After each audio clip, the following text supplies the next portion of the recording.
ഇടുക്കി ലീഗിൽ കാര്യമായ പ്രശ്നമുണ്ട് എന്ന് മനസ്സിലാക്കുകയാണ്.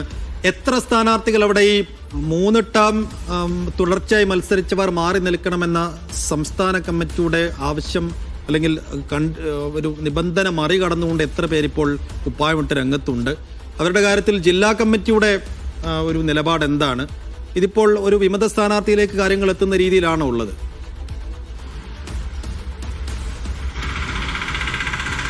തീർച്ചയായും ആ നിലയിലാണ് സൈഫുദ്ദീൻ ജിൽസി കാര്യങ്ങളുടെ കിടപ്പ് എന്ന് തന്നെ പറയാം. ഇടുക്കി ജില്ലയിൽ നാമനിർദ്ദേശ പത്രിക സമർപ്പിക്കാനുള്ള അവസാന ദിവസത്തിലേക്ക് അടുക്കാൻ ഏതാനും ദിവസങ്ങൾ മാത്രം ബാക്കിയുള്ളപ്പോൾ പോലും UDF-ൽ സീറ്റ് വിഭജന ചർച്ചകൾ പൂർത്തിയായിട്ടില്ല എന്നുള്ളതാണ്. ഇന്നലെ രാത്രി വേറെ വൈകി ചർച്ചകൾ മുന്നോട്ട് പോയിരുന്നു. അങ്ങനെ UDF-ൽ വലിയൊരു പ്രതിസന്ധി നിലനിൽക്കുന്നതിനിടയിലാണ് UDF-ലെ പ്രധാന ഘടകകക്ഷി എന്ന് പറയാവുന്ന മുസ്ലിം ലീഗിലും ഒരു വിമത നീക്കത്തിന്റെ പ്രശ്നമുണ്ടാകുന്നത് എന്നുള്ളതാണ്. ഏറ്റവും പ്രധാനമായും തൊടുപുഴ നഗരസഭയിലാണ് ഈ പ്രശ്നം നിലനിൽക്കുന്നത്.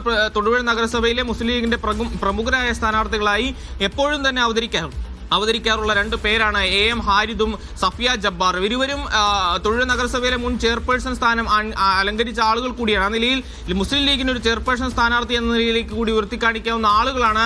ഇരുവർക്കും സീറ്റ് വീണ്ടും നൽകിയതുമായി ബന്ധപ്പെട്ടുള്ള തർക്കമാണ് യൂത്ത് ലീഗിൽ വലിയ പ്രതിഷേധങ്ങൾക്ക് വഴിവെക്കുന്നത്. ഈ സീറ്റ് വിഭജന ചർച്ചകൾ ആരംഭിച്ച ഘട്ടം മുതൽക്ക് തന്നെ ഇരുവർക്കും സീറ്റ് നൽകരുത് എന്ന ആവശ്യവുമായി ലീഗിലെ ഒരു വിഭാഗം മുന്നോട്ട് വന്നിരുന്നു. അതിൽ ഏറ്റവും പ്രധാനമായും മുസ്ലിം യൂത്ത് ലീഗ് നേതാക്കളായിരുന്നു ഏറ്റവും പ്രധാനമായും ആവശ്യം മുന്നോട്ട് വെച്ചിരുന്നു. പക്ഷേ ആദ്യഘട്ടത്തിലേക്ക് ഇവരുടെ ആവശ്യം പരിഗണിക്കാമെന്ന നിർദ്ദേശം ജില്ലാ നേതൃത്വം പരിഗണിക്കുകയും പിന്നീട് ദീർഘമായ ചർച്ചകൾ നടത്തുകയും സംസ്ഥാന നേതൃത്വവുമായി ആലോചിക്കുകയും ഒക്കെ ചെയ്തിട്ട് കൂടിയും ഈ കാര്യത്തിലൊരു തീരുമാനമുണ്ടായില്ല എന്നുള്ളതാണ്.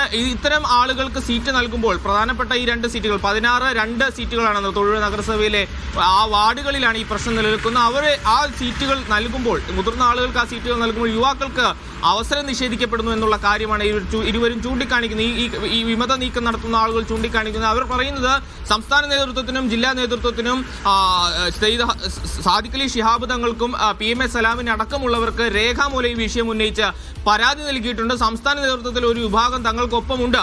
അങ്ങനെയാണ് ഈ നിലയിൽ തന്നെ മുന്നോട്ട് പോകുന്നു. സംസ്ഥാന നേതൃത്വത്തിന്റെ നിർദ്ദേശം അംഗീകരിക്കാതെ സ്ഥാനാർത്ഥിത്വവുമായി മുന്നോട്ട് പോകാൻ ഇടുക്കി ജില്ലാ നേതൃത്വം തീരുമാനിക്കുകയാണെങ്കിൽ സംസ്ഥാന നേതൃത്വത്തിന് തന്നെ പിന്തുണയോടുകൂടി വിമതരെ നിർത്തുവാനുള്ള നീക്കം തങ്ങൾ നടത്തുമെന്ന പ്രതികരണമാണ് ഇടുക്കി ജില്ലയിലെ യൂത്ത് ലീഗിലെ ഒരു വിഭാഗം മുന്നോട്ട് വയ്ക്കുന്നത്. അതുമായി ബന്ധപ്പെട്ട് വലിയ പോസ്റ്റർ പ്രചരണങ്ങൾ ഇപ്പോൾ തൊടുപുഴയിൽ ഒട്ടാകെ നടക്കുന്നുണ്ട്. തൊടുപുഴയിലുള്ള ഇടുക്കി ജില്ലാ മുസ്ലിം ലീഗിന്റെ ഓഫീസിന് മുൻപിൽ വലിയ ഫ്ലക്സ് ബോർഡുകൾ സ്ഥാപിച്ചിട്ടുണ്ട്. ഇത്തരം മാനദണ്ഡങ്ങൾ കർശനമായി പാലിക്കണമെന്ന് PMA സലാം ചന്ദ്രികയിൽ എഴുതിയ ലേഖനത്തിന്റെ വലിയൊരു പതിപ്പാണ്. അതുമായി ബന്ധപ്പെട്ട് ഈ വിമത നീക്കം നടത്തുന്ന നേതാക്കൾ പറയുന്നത് ജില്ലയിലെ ചില നേതാക്കൾക്ക് പ്രായാധിക്യം മൂലം കാഴ്ചയ്ക്കുള്ള പ്രശ്നങ്ങളുണ്ടാവും. അങ്ങനെയാണെങ്കിൽ അവർക്ക് വ്യക്തമായി വായിക്കാൻ വേണ്ടിയിട്ടാണ് വലിയ അക്ഷരങ്ങളിൽ ഈ ഓഫീസിന് മുമ്പിൽ തന്നെ ഈ വാർത്ത ഈ PMA സലാമിന്റെ ഈ മാനദണ്ഡങ്ങൾ കർശനമായി പാലിക്കണമെന്ന നിർദ്ദേശം ഉൾപ്പെടുന്ന പത്രക്കുറിപ്പ് പ്രസിദ്ധീകരിച്ചിരിക്കുന്നത് അല്ലെങ്കിൽ അത് പബ്ലിഷ് ചെയ്തിരിക്കുന്നത് എന്ന നിലപാടാണ് അവർ ഉയർത്തുന്നത്. ഏതായാലും ഈ നിലയിലാണ് മുന്നോട്ട് പോകുന്നതെങ്കിൽ ജില്ലാ നേതൃത്വവുമായി സംസാരിക്കുമ്പോൾ മനസ്സിലാക്കുന്ന അവർ ഇപ്പോൾ എടുത്തിരിക്കുന്ന തീരുമാനങ്ങളിൽ നിന്ന് പിന്നോട്ട് പോകാൻ യാതൊരു സാധ്യതയുമില്ല.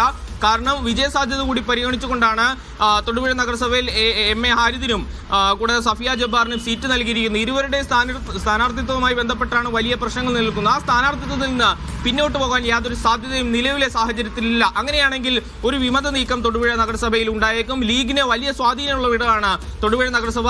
കഴിഞ്ഞ തവണയും ലീഗ് ഉയർത്തിയ ചില പ്രശ്നങ്ങളാണ് ഏറ്റവും ഒടുവിൽ ഭൂരിപക്ഷം ഉണ്ടായിട്ട് കൂടിയും LDF-ലേക്ക് തൊടുപുഴ നഗരസഭയിലെ ഒരു ഭരണസമിതി മാറിപ്പോകുവാനുള്ള സാഹചര്യം ഉണ്ടാക്കിയത്. പിന്നീട് LDF അംഗങ്ങളെ തന്നെ ലീഗ് അംഗങ്ങൾ പിന്തുണയ്ക്കുന്ന സവിശേഷമായ സാഹചര്യം ഉണ്ടായി. അതുതന്നെയും സംസ്ഥാന നേതൃത്വത്തിന്റെ നിർദ്ദേശങ്ങൾ ലംഘിച്ചുകൊണ്ടായിരുന്നു. ആ നിലയിൽ സംസ്ഥാന നേതൃത്വത്തിന്റെ നിർദ്ദേശങ്ങൾ ലംഘിച്ചുകൊണ്ട് പ്രവർത്തിക്കുന്ന ഒരു സമാന്തര വിഭാഗം ഇടുക്കി ജില്ലയിലെ മുസ്ലിം ലീഗിന്റെ നേതൃത്വത്തിൽ രൂപപ്പെട്ടിട്ടുണ്ടെന്നും അവരാണ് ഇപ്പോൾ ഈ നിർദ്ദേശം തന്നെ ലംഘിച്ചുകൊണ്ട് സ്ഥാനാർത്ഥിത്വത്തിലേക്ക് കടക്കുന്നത് എന്നടക്കമുള്ള ഗുരുതരമായ ആരോപണങ്ങളാണ് ഇവർ ഉന്നയിക്കുന്നത്. ഏറ്റവും പ്രധാനപ്പെട്ടത് ഒരു വിമത നീക്കം നടത്തുകയാണെങ്കിൽ വിമത സ്ഥാനാർത്ഥികളെ നിർത്തുകയാണെങ്കിൽ അതിന് മുസ്ലിം ലീഗിന്റെ സംസ്ഥാന നേതൃത്വത്തിന് തന്നെ പിന്തുണയുണ്ടാകുമെന്ന വാദമാണ് ഇപ്പോൾ ഈ നിലയിൽ പരസ്യ പ്രതികരണവുമായി രംഗത്ത് വന്നിരിക്കുന്ന മുസ്ലിം യൂത്ത് ലീഗിലെ ഒരു വിഭാഗം ചൂണ്ടിക്കാണിക്കുന്നു. ഏതായാലും തൊടുപുഴ നഗരസഭയിൽ മുസ്ലിം ലീഗിനുള്ളിലെ പ്രശ്നം വലിയ തലവേദന UDF-നുള്ളിൽ തന്നെ സൃഷ്ടിക്കുന്നുണ്ട്. നമുക്കറിയാം ഈ തൊടുപുഴ നഗരസഭയിലെ ഭരണസമിതിയുമായി ബന്ധപ്പെട്ടുള്ള ചില പ്രശ്നങ്ങളാണ് ഇടുക്കി ജില്ലയിലെ UDF-ൽ പിളർപ്പിലേക്ക് വഴിവെച്ചത്. ഏറ്റവും ഒടുവിൽ കോൺഗ്രസും ലീഗും സെപ്പറേറ്റ് ആയി നിൽക്കുമെന്ന നിലപാടെടുക്കുന്ന പ്രശ്നമുണ്ടായി. പിന്നീട് സംസ്ഥാന നേതൃത്വം ഇടപെട്ടാണ് ആ പ്രശ്നം പരിഹരിക്കുന്ന സാഹചര്യമുണ്ട്. ആ നിലയിൽ കോൺഗ്രസും ലീഗും തമ്മിൽ ചില അസ്വാരസ്യങ്ങൾ നിലനിൽക്കുന്ന ഘട്ടത്തിൽ ലീഗിൽ ഉണ്ടായിരിക്കുന്ന ഈ വിമത നീക്കം കൂടി UDF-നുള്ളിൽ വലിയ തലവേദനയാവുകയാണ്.